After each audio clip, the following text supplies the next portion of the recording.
সুরাইয়া তার পুত্র এবং কন্যাকে ডেকে পাঠিয়েছেন। দুজনকে একসঙ্গে তিনি সচরাচর ডাকেন না। যখন ডাকেন তখন বুঝতে হবে গুরুতর কিছু বলবেন। গুরুতর ধরনের কথা বলার মতো নতুন কোনো পরিস্থিতি তৈরিও হয়নি। কমলাপুর রেল স্টেশন থেকে তিনি শান্ত ভঙ্গিতেই ফিরেছেন। রাতে ভাত খেয়েছেন। ফাতেমা এসে তার কথাবার্তার জন্য ক্ষমা চেয়েছেন। ক্ষমা প্রার্থনা আন্তরিকই ছিল। ফাতেমা বলেছেন, সুরাইয়া দেখো, আমি বোকা একটা মেয়ে, বোকার কথা ধরতে নাই। তোমার যেমন স্বামীর সন্ধান নাই, আমার তেমন ছেলে মেয়ের সন্ধান নাই। ছেলে দুটা কোথায় আছে জানি না, তারা কি খায়, কোথায় ঘুমায় কিছুই জানি না। আমার মেয়ে মিতু আমার সঙ্গে কথা বলে না। বোকা মা, তার সঙ্গে আবার কি কথা? তোমার ভাই 7 দিনে 10 দিনে একটা কথা বলে।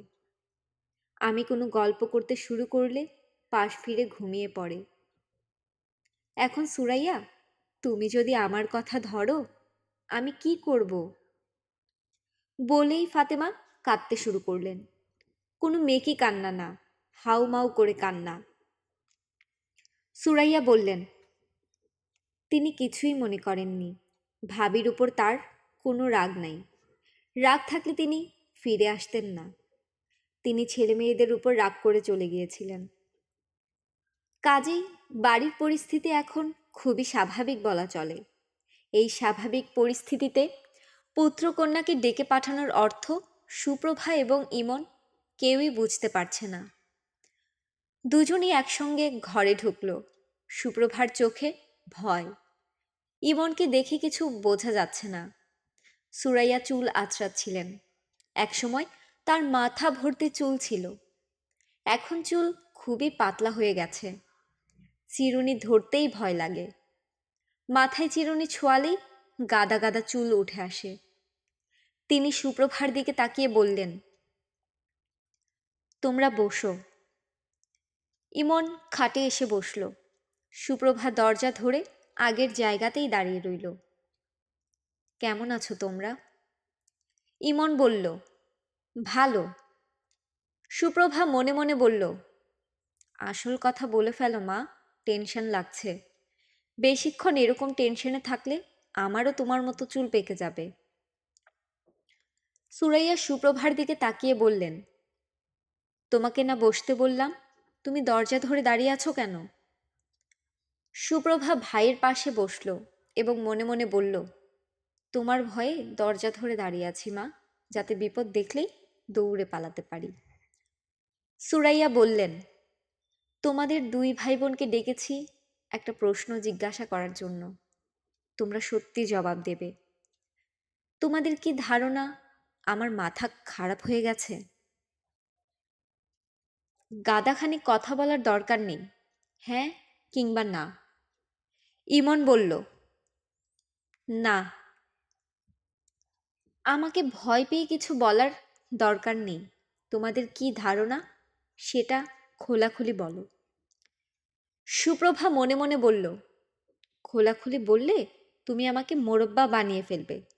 সত্যি কথা তোমাকে বলা সম্ভব না। সুরাইয়া বললেন, কিছুদিন ধরে আমার মনে হচ্ছে আমার মাথা এলোমেলো হয়ে যাচ্ছে।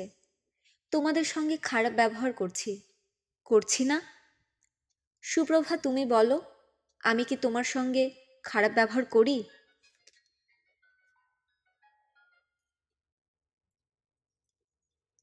সুপ্রভা বলল, হ্যাঁ মা, করো। তবে খারাপ ব্যবহারটা এখন গা সহা হয়ে গেছে।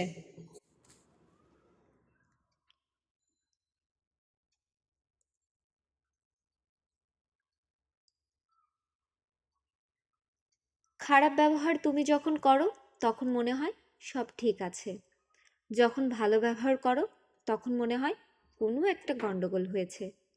এই যে এখন সুন্দর করে কথা বলছো, এখন খুব ভয় লাগছে। ভয়ে আমার পানির পিপাসা পেয়ে গেছে। সুপ্রভাকে বিস্মিত করে সুরাইয়া হেসে ফেললেন, শব্দ করে হাসলেন। সুপ্রভা এবং ইমন অবাক হয়ে মার খিলখিল হাসি শুনল। সুরাইয়া ছেলের দিকে ফিরে হাসি মুখে বললেন, তোর বোনটা তো ভালো রসিক হয়েছে, মজা করে কথা বলা শিখেছে। বিয়ের আগে আমিও খুব রসিক ছিলাম। ক্লাসে আমি যা বলতাম তাই শুনে আমার বন্ধুরা হেসে গড়াগড়ি খেত। বিয়ের পর সব মেয়ে কিছুটা বদলায়, আমিও বদলালাম। তোদের বাবা তো খুব গম্ভীর ধরনের মানুষ ছিলেন। তার সঙ্গে থেকে থেকে তার স্বভাবের খানিকটা আমার মধ্যে ঢুকে গেল, আমিও গম্ভীর ধরনের হয়ে গেলাম। সুপ্রভা বলল, বাবা কি ইমন ভাইয়ার মতো ছিল? সুরাইয়া বলল, না, ইমন বেশি গম্ভীর। মা ঠিক বলেছ, ইমন ভাইয়াকে মজার কিছু বলো, দেখবে সে হাসার বদলে ভুরু কুঁচকে ফেলছে। ভুরু কুঁচকানোর অভ্যাস তোদের বাবারও ছিল, তবে মজার কথা বললে সে খুব হাসতো। একবার রাতে ভাত খেতে বসে তোদের বাবাকে কি যেন বলেছি, সে এমন হাসতে শুরু করলো যে শেষে শ্বাসনালীতে ভাত ঢুকে গেল, প্রায় মারা যাবার জোগাড়। সুপ্রভা বলল, কি সর্বনাশ, তুমি বাবাকে মেরে ফেলার ব্যবস্থা করেছিলে? বলেছিলে কি? কি বলেছিলাম মনে নেই। মনে করার চেষ্টা করো তো মা, আমার খুব শুনতে ইচ্ছে করছে। বাবার সঙ্গে সম্পর্কিত প্রতিটি খুঁটিনাটি জিনিসই তো তোমার মনে থাকে, এটাও নিশ্চয়ই মনে আছে। সুরাইয়া হঠাৎ গম্ভীর হয়ে গেলেন। মার এই পরিবর্তন পুত্র এবং কন্যা কারোরই চোখ এড়ালো না। সুপ্রভাত চুপ করে গেল। 3 নম্বর দূরবর্তী বিপদ সংকেত, নৌযানগুলিকে নিরাপদ আশ্রয়ে ফিরতে বলা হচ্ছে। ইমন বলল, মা, তুমি আমাদের কি জন্য ডেকেছ? গল্প করার জন্য ডেকেছি। গল্প করার জন্য ডাকলে কি কোনো সমস্যা আছে? না, সমস্যা নেই। সুরাইয়া এতক্ষণ ছেলে মেয়েদের তুই তুই করে বলছিলেন, এখন তুমিতে চলে গেলেন, অর্থাৎ অবস্থার সুবিধার না। সুরাইয়া বললেন, তোমরা থাকো তোমাদের মতো, আমি থাকি আমার মতো। মাঝে মাঝে গল্প করার ইচ্ছা তো হতে পারে, নাকি পারে না? নাকি ইচ্ছা হওয়াটা অপরাধ? ইমন বিব্রত গলায় বলল, অপরাধ হবে কেন? তুমি ভুরু কোচকে এমন মূর্তির মতো বসে আছো, দেখে মনে হচ্ছে আমার কথাবার্তা তোমার অসহ্য লাগছে। তোমার যদি এমন মনে হয়ে থাকে তাহলে তুমি খুব ভুল মনে হয়েছে। অনেক দিন পর তোমার কথা শুনে ভালো লাগছিল। এখন আর ভালো লাগছে না? হঠাৎ কেন রেগে যাচ্ছ মা? হঠাৎ রাগ উঠছে বলে রাখছি। ইমন বলল, মা, তোমার কথা যদি শেষ হয়ে থাকে তাহলে আমি যাই। আমার ক্লাসের একটা ছেলে এসেছে, ও একা বসে আছে। থাকুক একা বসে, আমার কথা শেষ হয়নি। আমি তোমাদের ডেকেছি একটা জরুরি কথা বলার জন্য। জরুরি কথাটা হচ্ছে, আমি এই বাড়িতে থাকবো না। ইমন বলল, কোথায় যাবে? আলাদা বাসা ভাড়া করে তোমাদের নিয়ে থাকবো। ইমন মায়ের দিকে তাকালো, কিছু বলল না। সুরাইয়া বললেন, ইত্তেফাক পত্রিকায় অনেক বাড়ি ভাড়ার বিজ্ঞাপন ছাপা হয়, আমি বিজ্ঞাপনগুলো পড়েছি। ঢাকার আশেপাশে 3,000 টাকার মধ্যে 2 রুমের বাসা পাওয়া যায়। 3,000 টাকায় বাসা ভাড়া করলাম, আর বাসার খরচ যদি 5,000 টাকা ধরি, তাহলে মাসে 8,000 টাকা হলেই আমাদের হয়ে যায়। সুপ্রভা বলল, মাসে 8,000 টাকা পাবে কোথায়? সুরাইয়া বললেন, আমি যেখান থেকে পারি জোগাড় করব, সেই দায়িত্ব তোমাদের না, সেই দায়িত্ব আমার। ইমন বলল, তবু শুনি টাকাটা তুমি পাবে কোথায়? আমি এখনো চিন্তা করিনি। সুপ্রভা বলল, মা, ভাইয়া আগে পাশ করুক। ভাইয়া যা ভালো ছাত্র, সে পাশ করার সঙ্গে সঙ্গে ইউনিভার্সিটির টিচার হয়ে যাবে, কোয়ার্টার পাবে। তখন আমরা কোয়ার্টারে উঠব, আর বাসা ভাড়া করতে হবে না। এতদিন আমি অপেক্ষা করতে পারবো না। তোমাদের নিয়ে আমি আলাদা থাকব, নিজে রান্না করব, ঘর পরিষ্কার করব, গোছাবো, ফুলের টবে গাছ লাগাবো। সংসারটা হবে আমার নিজের, কলমি শাকের মতো ভেসে ভেসে বেড়ানো সংসার না। ইমন বলল, নিজের আলাদা সংসার চাচ্ছ, খুব ভালো কথা। এখন তো সম্ভব হচ্ছে না। প্রতি মাসে 8,000 টাকা তুমি নিশ্চয়ই ভিক্ষা করে জোগাড় করতে পারবে না? যদি জোগাড় করতে পারি, তুই কি আলাদা বাসা করবি? হ্যাঁ, করব। বেশ, আমি কমপক্ষে 3 বছর আলাদা বাসা ভাড়া করে থাকার মতো টাকা তোকে জোগাড় করে দেব। তুই বাসা ভাড়া করবি। তোর বাবার অফিস থেকে একটা পয়সা আমি আজ পর্যন্ত নেইনি, এখন নেব। টাকা পেতে হলে বাবা মারা গেছেন এই জাতীয়পত্র কাগজপত্র দিতে হয়। তুমি তো সেটা কখনো করতে চাওনি, এখন করতে চাচ্ছ কেন? এখনো করতে হবে না। 15 বছরের বেশি নিখোঁজ থাকলে ডেথ সার্টিফিকেট লাগে না। ভাইজান অফিস থেকে খোঁজ নিয়ে এনেছেন। ও আচ্ছা। সব মিলিয়ে 5 লাখের মতো টাকা পাওয়া যাবে।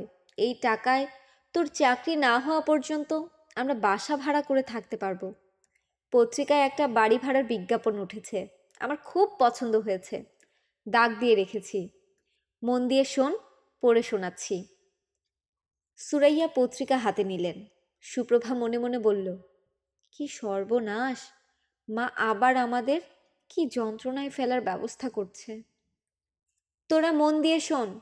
2 রুম, 2 বাথরুম, ড্রয়িং, ডাইনিং, উত্তরে বারান্দা, খোলামেলা, প্রচুর আলো হাওয়া, ভাড়া গ্যাস ও পানি সহ 3500 টাকা, 6 মাসের অগ্রিম আবশ্যক। কি ভালো না? সুপ্রভা বলল, হ্যাঁ ভালো, চল দেখে আসি। ইমন বলল, এখন দেখে আসবে? হ্যাঁ, এখন দেখে আসবো। একটা বেবি ট্যাক্সি ডাক দে, 3জন মিলে চলে যাই। 2টা রুম তো, একটাতে আমি আর সুপ্রভা থাকবো, একটাতে ইমন থাকবে। উত্তরে বারান্দায় আমি ফুল গাছের টব রাখবো। অবশ্যই শীতকালে খুব ঠান্ডা লাগবে, উত্তরে হাওয়া। ইমন বলল, এখন দেখে তো মা লাভ নাই। বাসা পছন্দ হলেও তুমি নিতে পারবে না। তোমার সঙ্গে টাকা নেই, টাকাটা আসুক, তারপর আমরা বাড়ি দেখে বেড়াবো। সুরাইয়া ক্লান্ত ভঙ্গিতে বললেন, আচ্ছা তোরা যা। ইমন সঙ্গে সঙ্গে বিছানা থেকে নেমে চলে গেল। মার মুখের দিকে তাকিয়ে সুপ্রভার খুব মায়া লাগছে। কিরকম হতাশ মুখ করে বসে আছেন, মনে হচ্ছে এক্ষুনি কেঁদে ফেলবেন। সুপ্রভা বলল, মা চলো, তুমি আর আমরা 2জনে মিলে দেখে আসি। সুরাইয়া আনন্দিত গলায় বললেন, তুই যাবি? হ্যাঁ যাব। বাড়ি পছন্দ হলে তো কোনো লাভ হবে না, বাড়ি ভাড়া নিতে পারবো না। নিতে পারবে না কেন? পছন্দ হলে বড় মামার কাছ থেকে টাকা ধার নিয়ে 6 মাসের অ্যাডভান্স দিয়ে দেবে। বাবার টাকাটা পেলে মামার টাকা ফেরত দিলেই হবে। সুরাইয়া বললেন, চল যাই।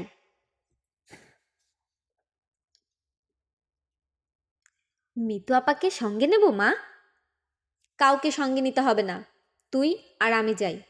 তোর বুদ্ধিটা আমার পছন্দ হয়েছে। ঠিকই বলেছিস, ভাইজানের কাছ থেকে ধার নিলেই হবে। সুপ্রভার ইচ্ছে করছে জিজ্ঞেস করে, এতদিন পর তোমার হঠাৎ আলাদা বাড়ি নেবার ইচ্ছে হলো কেন? জিজ্ঞেস করল না। মার মেজাজ এখন ভালো, সেই ভালোটা বজায় থাকুক। প্রশ্ন শুনে মা যদি আবারও উল্টে যান, তাহলে সমস্যা হবে। সুপ্রভার ধারণা, তার মার মগজে ভেতরে মাকড়সার মতো দেখতে কিছু পোকা বাস করে। পোকাগুলি হলো মেজাজ খারাপের পোকা। এরা মাঝে মধ্যে গর্তের ভেতর থেকে বের হয়ে আসে, তখন মা অন্য মানুষ হয়ে যান। পোকাগুলি এখন গর্তের ভেতর লুকিয়ে আছে, থাকুক, খুঁচিয়ে এদের গর্ত থেকে বের করার কোনো দরকার নেই। বাসা দেখে সুরাইয়ার খুবই মন খারাপ হলো। একতলায় অন্ধকার, ছাতা পড়া স্যাঁতসেঁতে ঘর, এক চিলতে বারান্দা, সেই বারান্দার সামনে পাহাড় সমান বাড়ি দাঁড়িয়ে আছে। দিনের বেলাতেও বারান্দা অন্ধকার। সুপ্রভা বলল, বাদুরদের থাকার জন্য এই বাড়িটা খুব ভালো মা। 24 ঘন্টা অন্ধকার। এই বাড়ির নাম হওয়া উচিত বাদুর ভিলা। সুরাইয়া বিরক্ত গলায় বললেন, তাহলে আলো হাওয়া এসব মিথ্যা কথা কেন লিখল? সুপ্রভা বলল, মিথ্যা কথা বললে দোষ হয় মা, লিখলে দোষ হয় না। ঔপন্যাসিকরা যে ক্রমাগত মিথ্যা কথা লেখেন তাদের তো দোষ হয় না। সুরাইয়া বললেন, চল ফিরে যাই। সুপ্রভা বলল, বের হয়েছি যখন চট করে ফিরব কেন? চলো রিক্সা নিয়ে ঘুরতে থাকি, টুলেট দেখলেই রিক্সা থেকে নেমে পড়ব। এটা মন্দ না, বাড়ি ভাড়া সম্পর্কে একটা ধারণা হবে। পিপাসা পেয়েছে মা, ঠান্ডা এক কেন কোক কিনে দেবে? রাতে ঘুমোতে যাবার সময় ইমন দেখে বিদেশি টিকিট লাগানো একটা খাম বালিশের উপর পড়ে আছে। ইমনের বুক ধক করে উঠল। কার চিঠি? ছোট চাচার। নিশ্চয়ই দুপুরবেলা এসেছে, কেউ একজন লুকিয়ে রেখেছে। একসময় রেখে দিয়েছে তার বালিশের উপর, যেন ঠিক ঘুমোতে যাবার সময় তার চোখে পড়ে এবং সে আনন্দে অভিভূত হয়। সেই একজনটা কে? মিতু? অবশ্যই মিতু। মিতু ছাড়া এই কাণ্ড আর কে করবে? কতদিন পরে ছোট চাচার চিঠি এসেছে। ইমনের খাম খুলতেও মায়া লাগছে। খাম খুললেই তো চিঠি শেষ। এর চেয়ে যতক্ষণ পারা যায় খাম হাতে নিয়ে বসে থাকা যাক। ছোট চাচাকে দেখতে ইচ্ছে করছে। কেমন হয়েছেন ছোট চাচা কে জানে? হুট করে কোনো একজন মেম সাহেবকে বিয়ে করে ফেলেননি তো? ইমনের ধারণা ছোট চাচার কোনো দিন বিয়ে হবে না, কারণ ছোট চাচাকে স্বামী হিসেবে পাবার জন্য যে পূর্ণ বল দরকার, সেই পূর্ণ বল খুব কম মেয়ের মধ্যেই আছে। চিঠির সম্বোধন ইংরেজিতে হলেও চিঠিটা বাংলায় লেখা। এমনভাবে লেখা যেন বাচ্চা ছেলেকে লেখা হচ্ছে, যেন ইমন আগের মতোই আছে, তার বয়স বাড়েনি। মাই ডিয়ার হার্ডনাট, কেমন আছিস রে বেটা? ভুলভুলি গুলগুলি। অনেকদিন তোদের খোঁজ খবর নিতে পারিনি, কারণ আমার হয়েছে মাথার ঘায়ে কুত্তা পাগল অবস্থা। ভুল বললাম, শুধু মাথার ঘা না, সর্বাঙ্গে ঘা। জেল টেল খেটে একাকার। দুটো ব্রাজিলিয়ান ছেলের সঙ্গে রুম শেয়ার করে থাকতাম। ওরা ড্রাগ ডেলিভারির সঙ্গে যুক্ত ছিল। ওদের পুলিশ ধরলো, সঙ্গে আমাকেও ধরলো। ওদের সাজা হলো 10 বছর করে। আমার বিরুদ্ধে কোনো প্রমাণ নেই, তারপরেও ঝাড়া 3 বছরের জেল। তবে ওদের জেলখানাগুলি ভালো। যতটা কষ্ট হবে ভেবেছিলাম ততটা হয়নি। তোদের কিছু জানাইনি, তোরা শুনে কষ্ট পাবি তাই। এমনিতেই তোদের কষ্টের সীমা নেই। গোদের উপর বিষ ফোড়া, সরি, গোদের উপর ক্যান্সার করে লাভ কি? জেলে থাকার সময় প্রায় তোকে স্বপ্ন দেখতাম। একটা স্বপ্নে দেখি তুই রিক্সা থেকে পড়ে পা ভেঙে ফেলেছিস। আমি ছোটাছুটি করে তোকে হাসপাতালে নিয়ে যাচ্ছি। তুই কান্নাকাটি কিছুই করছিস না, মুখ ভোঁতা করে আমার গলা জড়িয়ে ধরে রেখেছিস। স্বপ্ন দেখে খুবই মনটা খারাপ হয়েছিল। জেল থেকে বের হয়েছি সঙ্গে বেশ কিছু টাকা নিয়ে। এদেশের জেলে কয়েদিরা নানান ধরনের কাজকর্ম করে, তার জন্যে পারিশ্রমিকও পায়। সেই পারিশ্রমিক জমা থাকে। কয়েদ বাস শেষ হলে টাকাটা দিয়ে দেওয়া হয়। জেলখাটা মানুষ তো আর চট করে চাকরি জোগাড় করতে পারে না, এই টাকাটা তখন কাজে লাগে। যাই হোক, আমার জেল রোজগার থেকে তোকে কিছু পাঠালাম, তুই সুপ্রভাকে দামি একটা কোনো উপহার কিনে দিবি। ভাবিকে অবশ্যই একটা ভালো শাড়ি কিনে দিবি। তোর যত বন্ধু বান্ধব আছে সবাইকে কিছু না কিছু গিফট দিবি। শুধু তুই নিজে কিছু নিবি না। টাকাটা তোর, কিন্তু টাকাটা খরচ করবি তোর প্রিয়জনদের জন্য। কিরে বেটা, তোকে কেমন পেঁচে ফেলে দিয়েছি? তোর উপহার আমি নিজে নিয়ে আসব। বেটা রে, তুই ভালো থাকিস। তোকে একটা কথা বলি, আমি যখন খুব বড় রকমের ঝামেলায় পড়ি, চোখে অন্ধকার দেখি, তখন তোর ছোটবেলার ছবিটা মনে করার চেষ্টা করি। গম্ভীর ধরনের একটা শিশু, অসম্ভব বুদ্ধি, যে বুদ্ধির সবটাই সে গোপন করে রাখে। বুদ্ধির চেয়েও বেশি যার মায়া, যে মায়াও সে কাউকে দেখতে দেয় না, গোপন করে রাখে। যখন সেই সুন্দর ছবিটা মনে ভেসে ওঠে, দুঃখ কষ্ট আর গায়ে লাগে না। বেটা আজ যাই, পরে তোকে আরও লম্বা চিঠি দেব। ইতি, ছোট চাচা। চিঠির সঙ্গে $100 দুটা নোট। ইমন বাতি নিভিয়ে মশারির ভেতর ঢুকে গেল। ছোট চাচার চিঠিটা সে গালে চেপে ধরে রাখল। তার কেন জানি মনে হচ্ছে ছোট চাচা অনেক দূর থেকে হাত বাড়িয়ে তার গাল ছুঁয়ে রেখেছেন এবং মুখে বলছেন, লক্ষ্মী সোনা চাঁদের কণা, ভুন ভুন খুন খুন শুন শুন, ভুলভুলি গুলগুলি পুলপুলি। রাত প্রায় 1টা বাজে। জামিলুর রহমান সাহেব বারান্দায় হাঁটাহাঁটি করছেন। তার ঘুম আসছে না, মাথা দপদপ করছে। মাথায় পানি ঢাললে ভালো হতো। একা একা মাথায় পানি ঢালা যায় না। এত রাতে কাউকে ডেকে তুলতেও ইচ্ছা করছে না। ঘুম না এলে মানুষ কি করে তার জানা নেই। ঘুমের সমস্যা তার কখনো হয়নি। সারাদিন পরিশ্রমের পর রাতে ঘুমোতে যেতেন, সঙ্গে সঙ্গে ঘুম আসতো। বয়স বাড়লে মানুষের ঘুম কমে যায়, তার বয়স বেড়েছে। ঘুম কমার এটাও একটা কারণ হতে পারে। শোভন এবং টোকনের কাণ্ড কারখানাও তার মনে হয়তোবা চাপ দিচ্ছে। শোভন টোকনের ব্যাপারটা অবশ্যই তুচ্ছ করার মতো নয়। তিনি তুচ্ছ করে যাচ্ছেন। যে কোনো ঘটনাই বড় করে দেখলে বড়, ছোট করে দেখলে ছোট। পুরো জিনিসটাই নির্ভর করছে কিভাবে দেখা হচ্ছে তার উপর।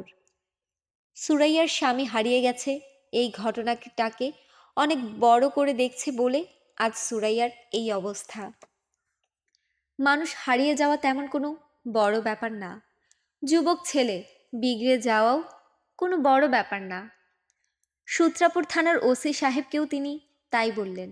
ওসি সাহেব তার অফিসে এসেছিলেন।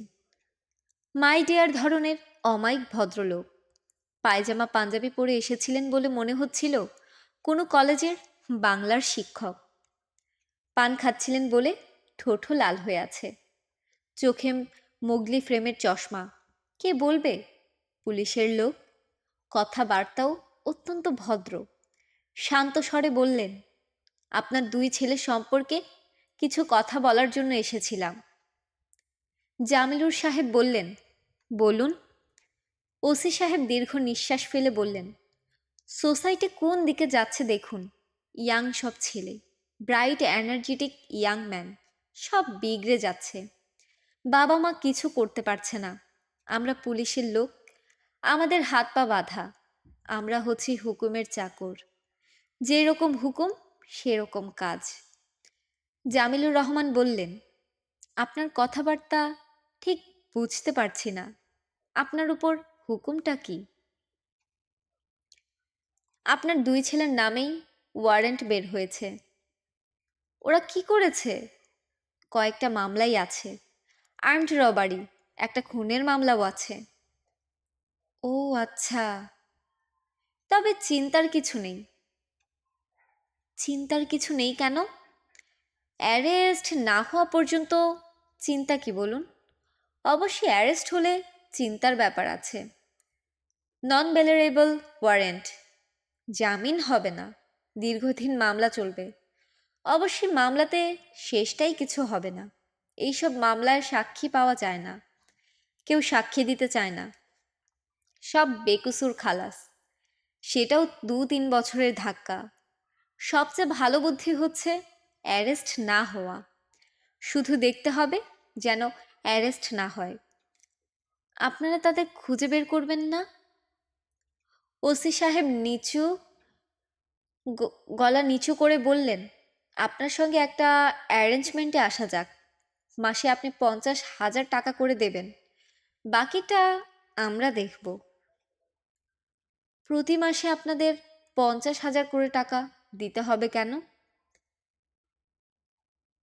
জি, এই টাকাটা দিলে আপনারা কি করবেন? তাদের দেখলেও না দেখার ভান করবেন? আমাদের অনেক সিস্টেম আছে, সেসব আপনার না জানলেও চলবে। এই ধরনের ছেলেদের নিরাপত্তার ব্যাপারও আছে, দলে দলে রাইভেলারি আছে। আমরা এক ধরনের প্রোটেকশনও দেব। ব্যাপারটা কি এই দাঁড়াচ্ছে যে মাসে মাসে 50,000 করে টাকা দিলে আপনারা আমার 2 পুত্রকে অ্যারেস্ট করবেন না এবং প্রোটেকশন দেবেন, পাহারা দিয়ে রাখবেন? ওসি সাহেব হাসলেন। জামিলুর রহমান বললেন, আমি কোনো টাকা পয়সা দেখব না, আপনারা দয়া করে ছেলে দুজনকে গ্রেফতার করুন। ওসি সাহেব আবারও হাসলেন, আগের চেয়েও মধুর ভঙ্গিতে হেসে বললেন, এখন বলছেন অ্যারেস্ট করুন, তারপর যখন সত্যি সত্যি করব তখন ছুটে আসবেন। দীর্ঘদিন এই লাইনে আছি, পিতামাতার ঘটনাগুলো আমি জানি। যখন ছুটে আসবেন তখন আর পথ থাকবে না।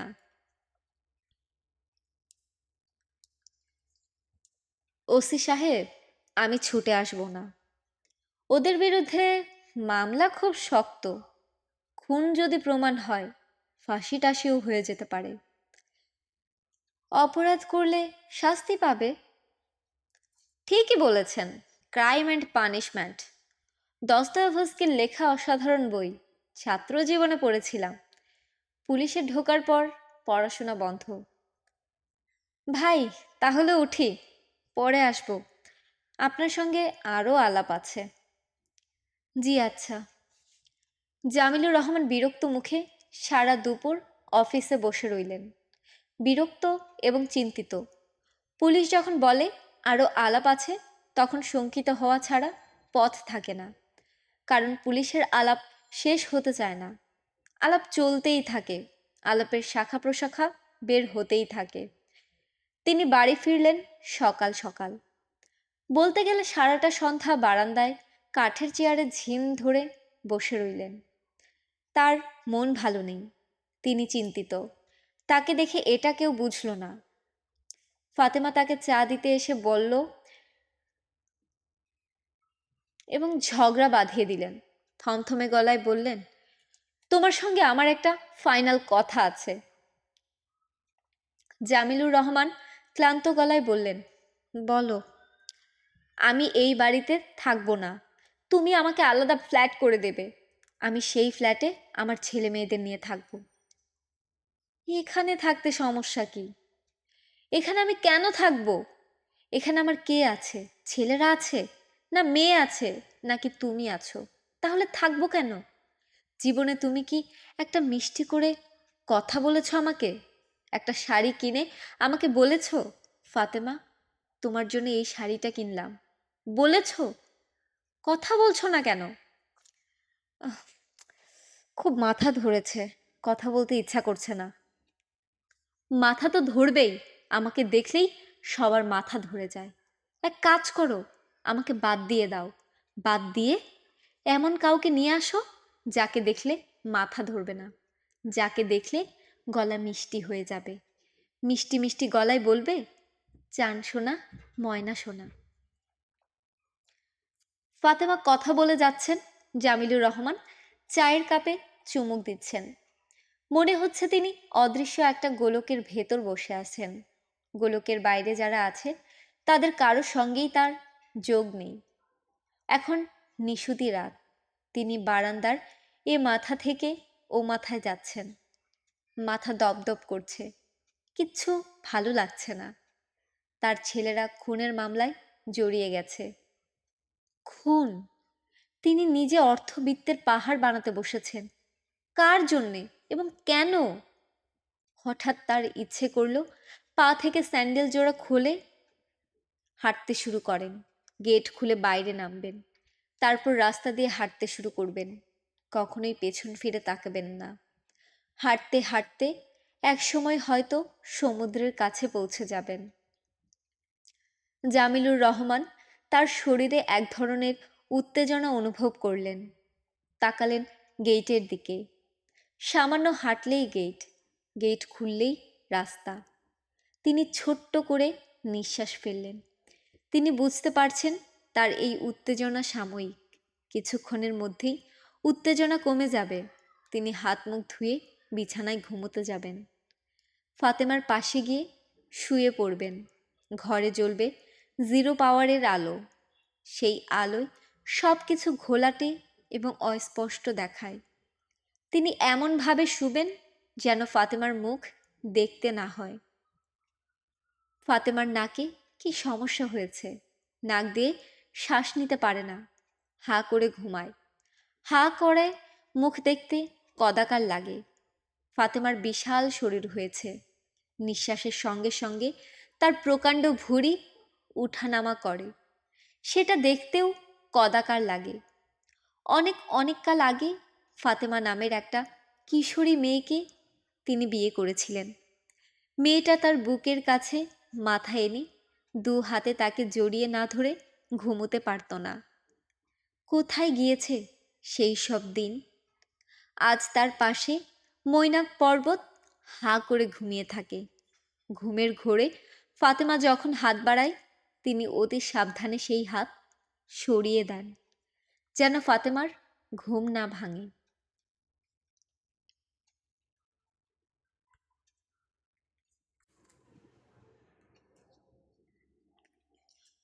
সুপ্রভাকে হেডমিস্ট্রেস ডেকে পাঠিয়েছেন। কেন ডেকেছেন সুপ্রভা জানে। সে খুব চেষ্টা করছে স্বাভাবিক থাকতে, পারছে না। অদৃশ্য হবার মন্ত্র জানা থাকলে সে অদৃশ্য হয়ে যেত। কেউ কোনোদিন তাকে দেখত না।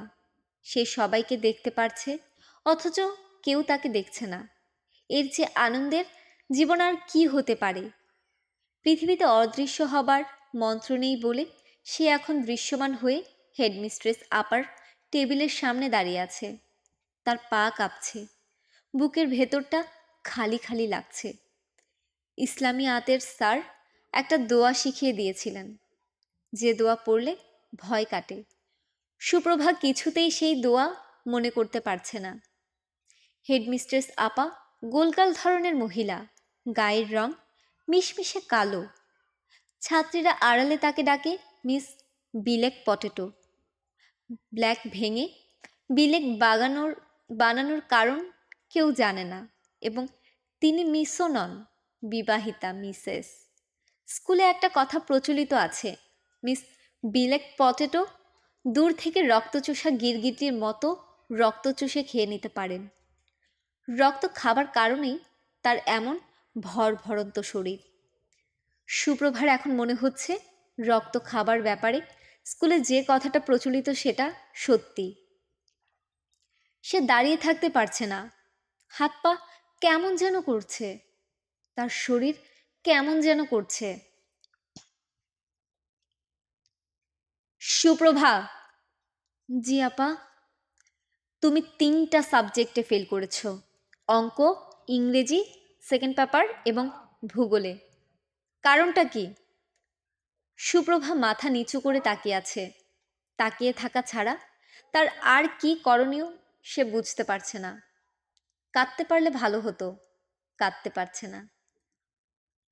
তোমাকে এই বছর প্রমোশন দেয়া হবে না, বুঝতে পারছো? পারছি। কিছু বলার আছে? জি না। তোমাদের ক্লাসে তুমিই একমাত্র মেয়ে যাকে প্রমোশন দেয়া হলো না। শুধু সাজসজ্জা করে পরী সাজলে হবে না, পড়াশোনাও করতে হবে।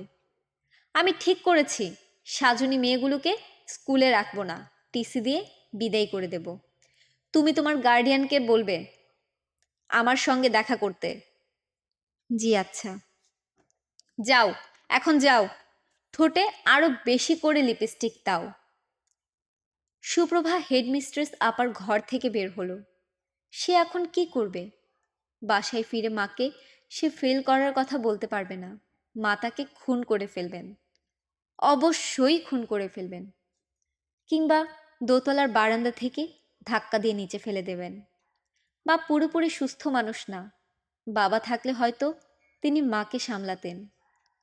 বাবারা নাকি মেয়েদের অনেক বেশি আদর করেন। ব্যাপারটা সে তাদের স্কুলেও দেখেছে। মারা যখন মেয়েদের নিতে আসেন, তখন মেয়েরা মার সঙ্গে গল্প করতে করতে বাড়ি যায়। বাবারা যখন আসে, তখন মেয়েরা যায় বাবার হাত ধরে। সুপ্রভার কাছে ব্যাপারটা এত ভালো লাগে। সুপ্রভা অনেকবার ভেবেছে তার যদি বাবা থাকতো, তাহলে তিনি তাকে নিতে এলে সুপ্রভা বাবার হাত তার কাঁধে রেখে দু হাতে সেই হাত ধরে রাখত এবং স্কুল থেকে বের হয়ে বলতো, বাবা, আমাকে আইসক্রিম কিনে দাও। আইসক্রিম আর 2 ক্যান কোক। কোক দুটা আমি ফ্রিজে রেখে দেব, পরে খাবো। সুপ্রভা মার কাছে শুনেছে তার বাবা গম্ভীর ধরনের মানুষ ছিলেন। যত গম্ভীর হোক, তার কাছে এসব চলবে না। মেয়ের কাছে বাবা গম্ভীর থাকবে কেন? গম্ভীর থাকবে অফিসে, মার সঙ্গে, মেয়ের সঙ্গে কখনো না। স্কুলের বারান্দায় দাঁড়িয়ে সুপ্রভা তার অদেখা অচেনা বাবার জন্য চোখের পানি ফেলতে লাগলো। স্কুলের সব মেয়ে আজ কত আনন্দ করছে। নতুন ক্লাসে উঠেছে, তাদের হইচই চিৎকারে কানে তালা লেগে যাচ্ছে, আর সে কিনা চোখের পানি ফেলছে। শুধু সে না, তার মতো আরও কিছু মেয়ে নিশ্চয়ই কাঁদছে। ফেল করা মেয়েরা সবাই একটা খালি ক্লাসরুমে ঢুকে দরজা বন্ধ করে কাঁদলে ভালো হতো। সেই ঘরটার নাম হতো কান্নাঘর। সুপ্রভা! সুপ্রভা দেখল তার পেছনে অঙ্ক মিস দাঁড়িয়ে আছেন। অঙ্ক মিস ভয়ঙ্কর রাগী। তার সামনে কোনো ছাত্রী কিছুক্ষণ দাঁড়িয়ে থাকলে আপনা আপনি তার দম বন্ধ হয়ে যায়। আজ অঙ্ক আপার মুখটা এত কঠিন লাগছে না। হয়তো চোখ ভর্তি পানির কারণে অঙ্ক আপার মুখটা কোমল দেখাচ্ছে।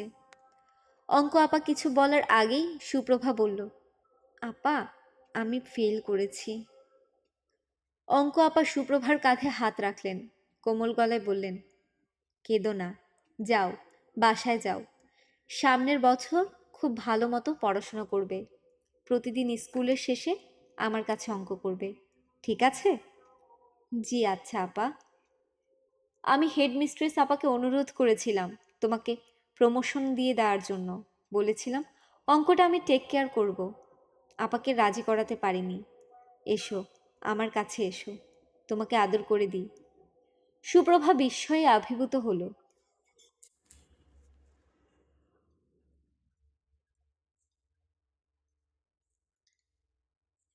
এই আপাকে তার মনে হতো পৃথিবীর সবচেয়ে কঠিনতম মহিলা।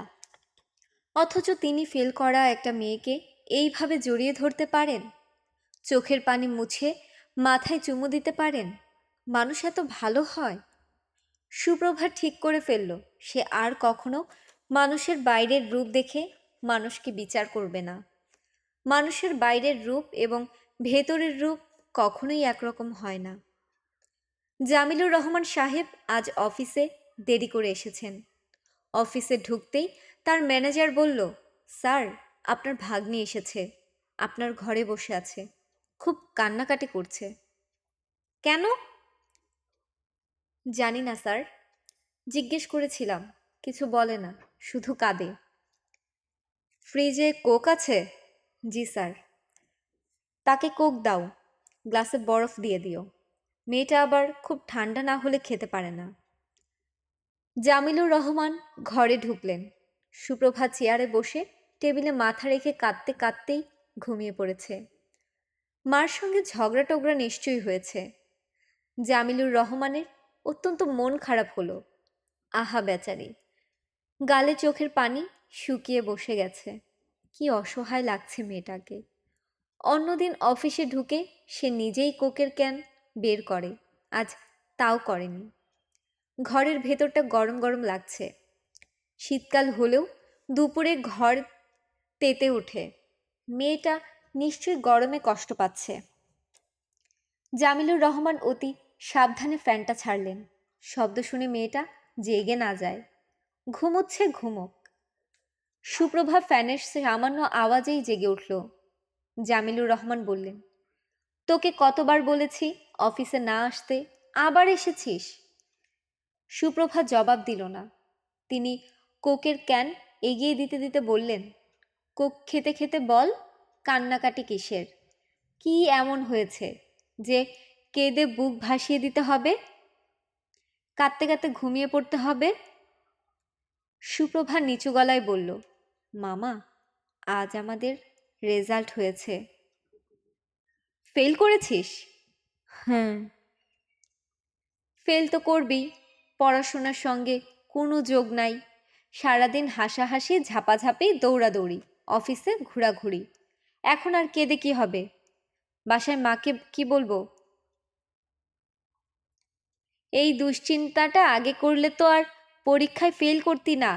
ভালো সমস্যা হলো। মাকে আমি কি বলবো মামা?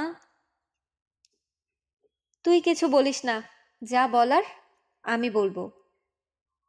মামা, তুমি আমাকে নিয়ে দূরে কোথাও চলে যাও, সেখানে কোনো একটা স্কুলে ভর্তি করিয়ে দেবে। শুধু তুমি আর আমি থাকবো। ভাগ্নির কথা শুনে জামিলুর রহমান দীর্ঘদিন পর প্রাণ খুলে অনেকক্ষণ হাসলেন। হাসতে হাসতেই দুশ্চিন্তাগ্রস্ত হলেন। বোকা মেয়ে, বড় হয়ে দারুণ সমস্যায় পড়বে। যেখানে সব মানুষের পেট ভর্তি শুধু চালাকি, সেখানে এই সরল সোজা মেয়েটা করবে কি? সুপ্রভা, তুই বাসায় চলে যা। তোর মাকে কিছু বলার দরকার নেই, আমি ব্যবস্থা করব। মা যদি জিজ্ঞেস করে কি রেজাল্ট? জিজ্ঞেস করবে না, সে তো দিনরাত ঝিম ধরেই থাকে। আর যদি জিজ্ঞেস করেও, বলবি সন্ধ্যার পর আমি এসে বলবো। আমার রেজাল্ট তুমি কেন বলবে? আমি বলবো কারণ তোদের হেড মিস্ট্রেস তোর সম্পর্কে আলাপ করবার জন্য আমাকে ডেকে পাঠিয়েছিলেন। তোর রেজাল্ট কার্ড আমার কাছে দিয়েছেন। তুমি মিথ্যা কথা বলবে? জামিলুর রহমানের মন আরও খারাপ হলো। কি বোকা মেয়ে!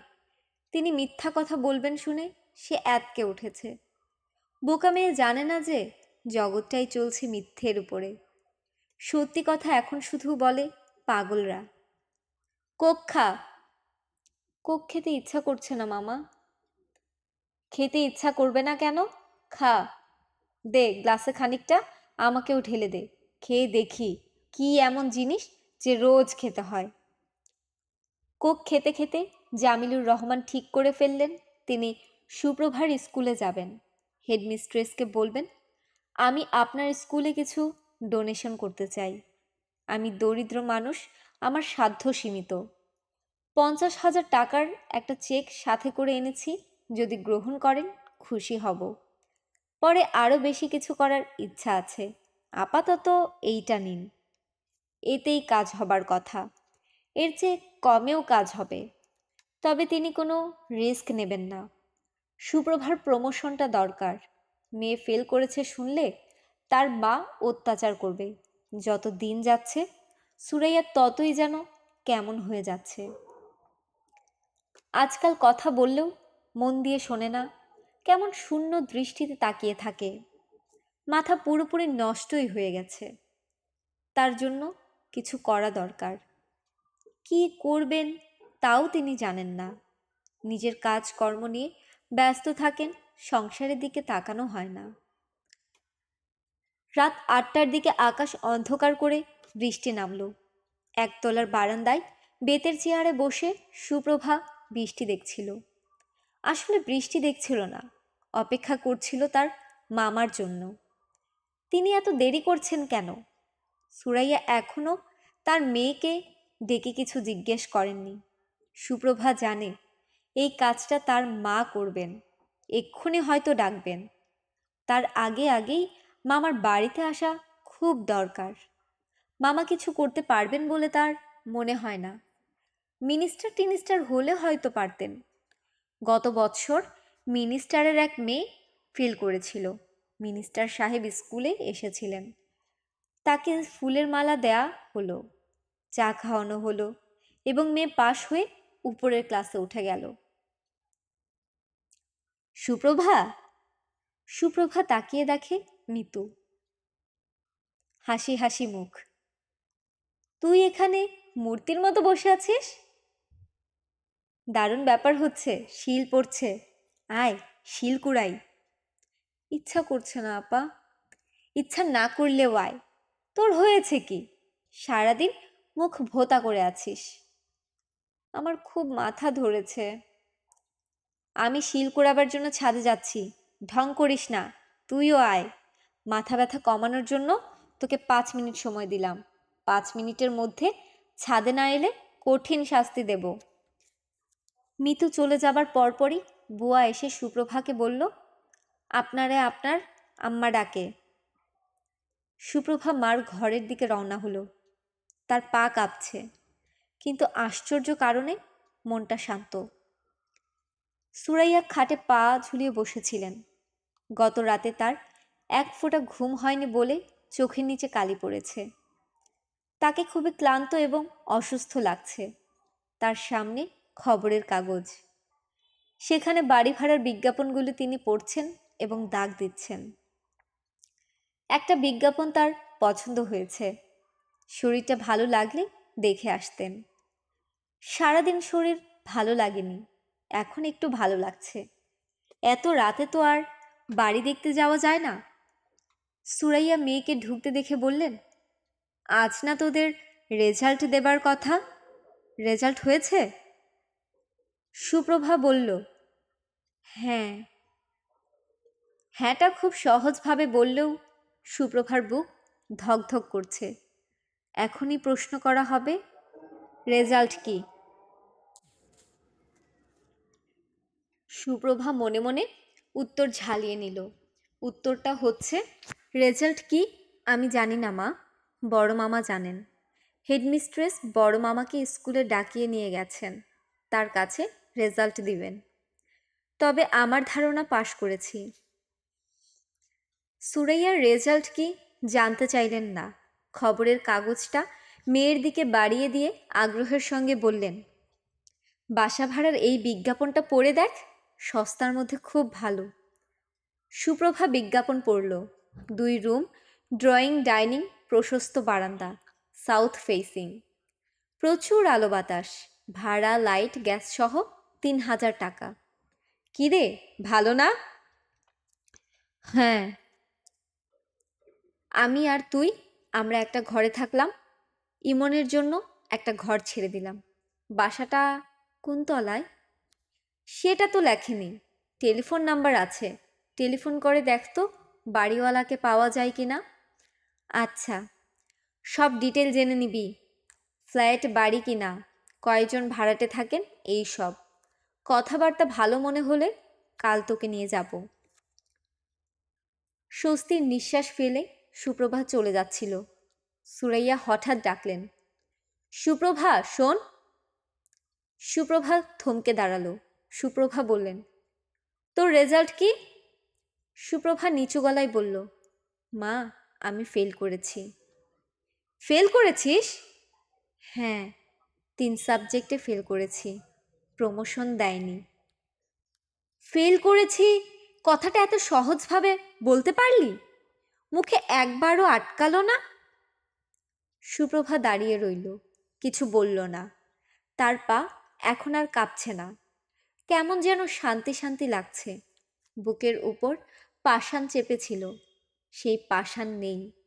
সুরাইয়া সহজ গলায় বললেন, তোর মতো মেয়ের আমার দরকার নেই। তুই একটা কাজ কর, ছাদে উঠে যা, তারপর ছাদ থেকে নিচে লাফ দিয়ে পড়ে যা। সুপ্রভা আগের মতোই দাঁড়িয়ে রইল। একবার শুধু মার দিকে তাকালো। মায়ের মুখ কি শান্ত, কত সহজভাবেই না তিনি কথাগুলি বলছেন। সুপ্রভা মনে মনে বলল, মা সামনের বছর থেকে আমি খুব মন দিয়ে পড়ব, ফার্স্ট সেকেন্ড হব। হব না, কিন্তু প্রতিটি সাবজেক্টে পাশ করব। তাছাড়া আমাদের অঙ্ক মিস রোজ আমাকে অঙ্ক শেখাবেন। সুরাইয়া তীব্র এবং তীক্ষ্ণ গলায় বললেন, এখনো দাঁড়িয়ে আছিস? এক কথা আমি বারবার বলতে পারবো না। যা, ছাদে যা। ছাদ থেকে লাফ দিয়ে পড়ে আমাকে উদ্ধার কর। সত্যি ছাদ থেকে লাফ দিতে বলছো? হ্যাঁ বলছি। যদি সাহস থাকে যা করতে বলছি কর। সঙের মতো দাঁড়িয়ে থাকবি না। সং দেখতে আর ভালো লাগে না। মিতু ছাদে শিল কোড়াচ্ছিল। হঠাৎ দেখল সুপ্রভা ছাদেও ঢুকল। মিতু হাসি মুখে বলল, শেষ পর্যন্ত তাহলে এলি। শিলগুলি রাখার জন্য একটা পাত্র নিয়ে আয় তো। সুপ্রভা দাঁড়িয়ে আছে, নড়ছে না। হঠাৎ মিতুর মনে হলো সুপ্রভার দাঁড়িয়ে থাকার ভঙ্গিটা ঠিক স্বাভাবিক নয়। সুপ্রভাকে খুবই অস্বাভাবিক লাগছে। মনে হচ্ছে কিছুক্ষণের মধ্যেই ভয়ঙ্কর কিছু ঘটতে যাচ্ছে। মিতু চট করে উঠে দাঁড়ালো, হাত বাড়িয়ে সুপ্রভাকে ধরতে গেল। তার প্রায় সঙ্গে সঙ্গে রেলিংবিহীন ছাদের শেষ মাথা পর্যন্ত সুপ্রভা ছুটে গেল। মিতু দেখল সে ছাদে একা দাঁড়িয়ে আছে, সুপ্রভা নেই। মেডিকেল কলেজ হাসপাতালের করিডোরে জামিলুর রহমান সাহেব দাঁড়িয়ে আছেন। তার পকেটে সুপ্রভার স্কুলের হেডমিস্ট্রেসের দেয়া কাগজ। সেখানে লেখা, বিশেষ বিবেচনায় সুপ্রভাকে অষ্টম শ্রেণীতে উত্তীর্ণ করা হলো। হেডমিস্ট্রেসের চিঠি তিনি পেয়েছেন দুপুরেই। একবার ভাবলেন তখনই বাসায় ফেরেন। তারপর মনে হলো খালি হাতে বাসায় ফেরা ঠিক হবে না, পাশের মিষ্টি কিনে ফেরা দরকার। রসমালাই সুপ্রভার পছন্দ, 1 কেজি রসমালাই কেনা দরকার। বিকেলে নিজেই রসমালাই কিনতে গিয়ে বৃষ্টিতে আটকা পড়লেন। সেই রসমালাই খাবার ঘরের টেবিলে সাজানো আছে। জামিলুর রহমান সাহেব বারান্দায় দাঁড়িয়ে বৃষ্টি দেখছেন। বৃষ্টি দেখতে তার ভালো লাগছে, অথচ কিছুক্ষণ আগে একজন ডাক্তার এসে বলে গেছেন মেয়ের অবস্থা ভালো না, ব্রেইন হ্যামারেজ হচ্ছে, আমাদের কিছু করার নেই। জামিলুর রহমান যন্ত্রের মতো বললেন, আচ্ছা ঠিক আছে। আপনি যান, ভেতরে গিয়ে মেয়ের বিছানার পাশে বসুন। জামিলুর রহমান সহজ গলায় বললেন, কোনো দরকার নেই। তিনি হাসপাতাল থেকে বের হলেন। তার কেন জানি বৃষ্টিতে ভিজতে ইচ্ছে হচ্ছে। ছোটবেলায় সুযোগ পেলেই বৃষ্টিতে ভিজতেন। সুযোগ পাওয়া যেত না, এখন প্রচুর সুযোগ, কিন্তু বৃষ্টিতে নামতে ইচ্ছা করে না। আজ নামতে ইচ্ছা করছে। তিনি পথে নামতেই বৃষ্টি থেমে গেল। মেঘ কেটে আকাশে তারা দেখা গেল। জামিলুর রহমান সাহেব হাঁটছেন। চারপাশের পরিচিত ঢাকা নগরী তার কাছে আজ বড়ই অপরিচিত লাগছে। যেন তিনি এই নগরীকে চেনেন না, নগরীও তাকে চেনে না। মৃত্যুর ঠিক আগে আগে সুপ্রভার পূর্ণ জ্ঞান ফিরে এলো। সে তার মার দিকে তাকিয়ে বলল, মা, আমি ছাদ থেকে লাফ দিয়ে বিরাট একটা ভুল করেছি। তুমি কিছু মনে করো না মা, আমাকে ক্ষমা করে দিও। সুরাইয়া মেয়ের দিকে তাকিয়ে আছেন। মনে হচ্ছে কি ঘটছে তিনি বুঝতে পারছেন না। সুপ্রভা বলল, মা, আমার খুব কষ্ট হচ্ছে, তুমি আমার গায়ে হাত বুলিয়ে দাও। সুরাইয়া মেয়ের গায়ে হাত রাখলেন। সুপ্রভা ছোট্ট নিঃশ্বাস ফেলে বলল, বড় মামা যদি আমার গায়ে হাত বুলিয়ে দেয় তাহলে আমার ব্যথাটা কমবে।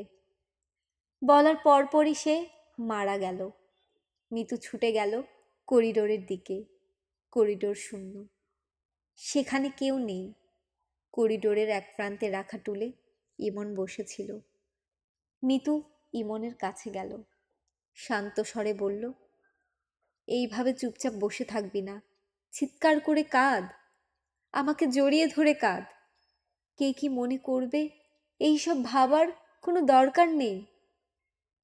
ইমন উঠে মিতুকে জড়িয়ে ধরে শব্দ করে কেঁদে উঠল। অভিমানী ছোট্ট মেয়েটি জানলও না এই পৃথিবীতে তার জন্য কত ভালোবাসাই না জমা ছিল।